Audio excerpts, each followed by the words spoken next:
প্রবাসীদের কষ্ট বোঝার ক্ষমতা কারো নাই। সকাল 7টা বাজে আসছি, এখন প্রায় 6টা বাজে রুমে যাইতেছি।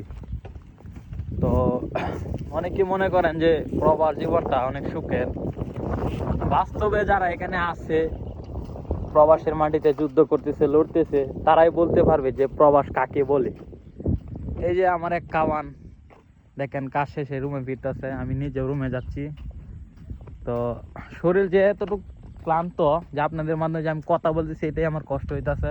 আর রুমে গিয়ে নিজে রান্না করে খাবো, তারপর দেশে যে একটু কথা বলার সময় পাই বলবো, আর নয়তো ঘুমিয়ে যাব। তো প্রবাস জীবনটা অনেক কষ্টেই পার করতেছি। সবার কাছে দোয়া চাই যেন আমরা এই মালয়েশিয়া যাতে আসছি, যেহেতু একদিন সবল হয়ে যেন মায়ের কোলে ফিরতে পারি। সবার কাছে এই দোয়াটা চাই। আর আমার এর একটা ইউটিউব চ্যানেল, হয়তো যারা নতুন আছেন তাদের কাছে একটাই যে আমার চ্যানেলটা একটু সাবস্ক্রাইব করে দেবেন। আপনাদের মাঝে যতটুকু পারি ভিডিও নিয়ে আসবো।